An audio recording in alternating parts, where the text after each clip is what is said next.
Amen. Glory to God. Final lesson na po natin mga kapatid sa seryeng ito about the enemy. Pag-usapan po natin truth and consequences.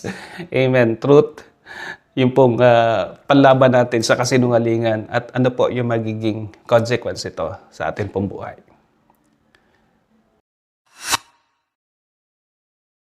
Amen. Glory to God.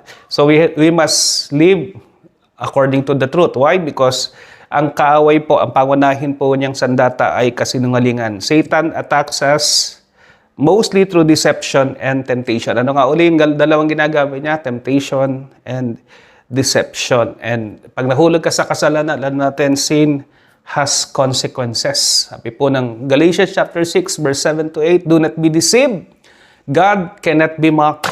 A man reaps what he sows. Kung ano yung tinatanim, yun ang aanihin. The one who sows to please his sinful nature, from that nature will reap destruction. The one who sows to please the Spirit, from the Spirit will reap eternal life. Huwag hindi natin pwedeng malinlang ang Diyos kung ano ang itinatanim. Sabi po, yun ang ating aanihin. Ang kaaway po, gusto niyang guluhin yun eh. Nililin lang tayo ng kaaway. Sinasabi po sa atin ng kaaway na para maging masaya ka, maging maayos ang iyong buhay, kailangan mo ng mga bagay sa mundong ito. Hindi mo kailangan ng Diyos. Di ba? Yung Diyos, ano lang yan, ano na lang yan, kung pagmamatay ka na lang.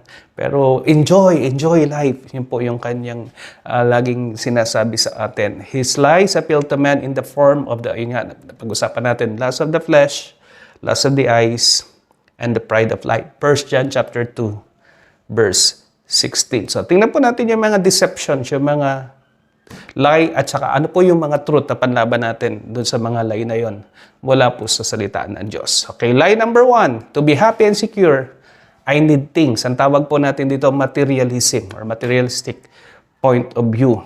Totoo po ba ito? Ano po ang sabi ng salita ng Diyos? Ano po sinasabi ng Panginoon? Hindi po totoo yon. In everything I need is not the material things. To be happy and secure, you have to have Christ. Now, everything we need, everything you need, is found in Christ. Amen. Hebrews 13 verse 5, ang sabi po, keep your lives free from the love of money. Ang sabi nga po ni Paul, diba? The love of money is a root of all evil. No? Keep yourselves free from the love of money and be content. Ngayon po, maraming tao hindi marunong masyan. Meron ng isang asawa, gusto pang magdagdag ng isa pang asawa, ng maraming pera. Diba? Hindi na ko kontento, hindi na siyan. Pero sabi po ng writer ng Hebrews, sabi niya, learn to be content with what you have because God has said, never will I leave you, never will I forsake you. So, yun yung pangako ng Panginoon. Hindi kita iiwan, hindi kita pababayaan. So, balit maraming tao po. Parang si Iso na gusto nila nakikita, nahahawakan yung tangible na handyan na, no? Bakit pa ako maghihintay sa darating? Handito na. Sabi nga, palay na nga yung lumalapit sa manok, di ba? So, yun ang temptation sa atin na gusto na, we find security in things, but ultimately, these things will be gone. Diba? We will be disappointed with things. Ultimately, it is God. We will find security in. Sa Diyos tayo makakasumpong ng security. Lie number 2, I need approval of others. Yung fame, honor, and recognition. Alam niyo po ang katotohanan, yung approval lang ng Lord ang mahalaga sa atin. It is only God's approval and acceptance that I need. Sabi nga po ni Paul, am I now trying to win the approval of men or of God? Or am I trying to please men? If I were still trying to please men, I would not be a servant of Christ. Galatians chapter 1, verse 10. Yung pong papuri ng tao, ngayon papalakpak ka pero susunod ay pupulaan ka, sisiraan ka. Diba? Parang lamok. Diba? Akala niya pinapalakpakan siya. Yung pala, yung mga tao. Gusto siyang patayin. Diba? So, it's like the applause of men. But what we need is the approval of God. The applause of God. Lie number 3, I need pleasures of the flesh like illicit sex, yung pong gluttony, yung pong drugs, alcohol, and everything. Di ba? Para ako ay maging masaya. So, ano po ang sabi ng scriptures? Ano po ang truth? I must bring my body under the control of the Spirit for a greater good. Kaya mo pong tiisin yung lahat ng yun for a greater good. Ang tawag doon, delayed gratification. You don't gratify the lust of the flesh, but you discipline the flesh in order to bring honor and glory to God. Amen. Sabi po ng Psalms chapter 16, verse 11, you have made known to me the path of life. You will fill me with joy in your presence, with eternal pleasures at your right hand. True pleasure is found in our relationship with God.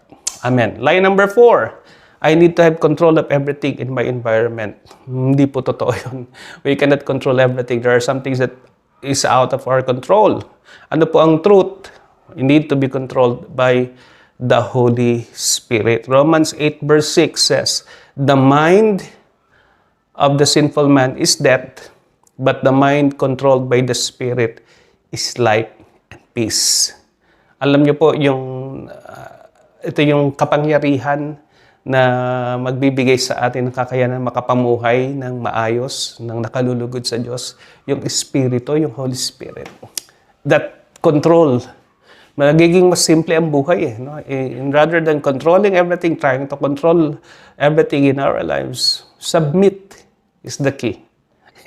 Submission to the Spirit, to the control of the Spirit, yun po yung susi sa ating matagumpay na buhay. And hindi tayo nananangan sa sarili nating lakas.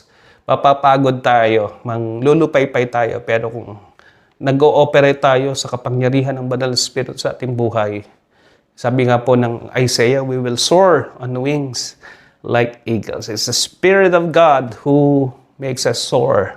Amen. It makes us enjoy life and powerful and fruitful para po sa kapurihan ng Panginoon. Hallelujah. Hallelujah. And then, last na line na pag-usapan po natin, I need to have worldly knowledge. Okay din namang mag-aral.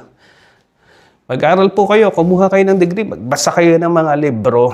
Pero, ito po ang truth. I need knowledge and thoughts that are obedient to Jesus Christ. So, yung mga natututunan natin, yung mga napag-aaralan natin should be under the Lordship of Jesus Christ. Should be obedient to Jesus. Sabi po ng Colossians chapter 2, verse 8, ito po sabi, see to it that no one takes you captive through hollow and deceptive philosophy, which depends on human tradition and the basic principles of this world rather than on Christ. Di ba? Marami pong mga magagaling na mga authors na binabasa tayo, hangang-hanga tayo sa mga isinulat nila.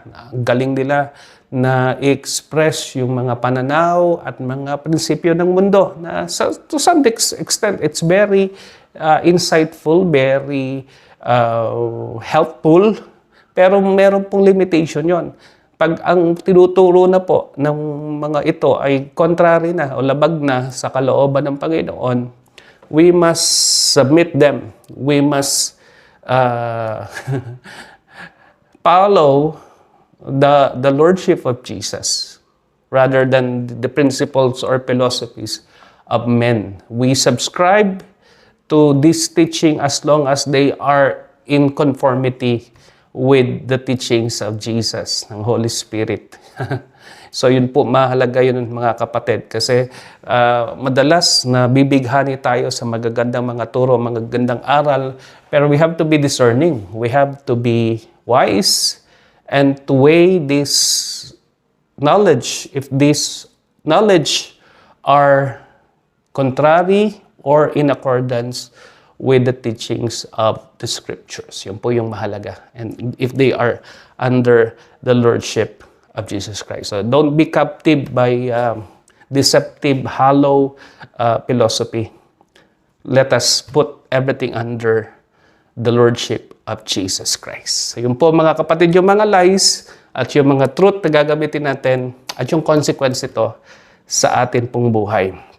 So, ano man po yung mga ginagamit ng kaaway, what lies the enemy is using against you, allow the Holy Spirit to reveal them to you and pray for strength to overcome these lies and these temptations sa iyong buhay. Be an overcomer. Amen? We are all overcomers through Jesus and through the Holy Spirit living in us. God bless po. Thank you for joining me sa ating Tisag Connect, and this is the conclusion ng ating pong series about the enemy. The enemy is a defeated foe, and we are more than conquerors in Jesus. Amen. Amen.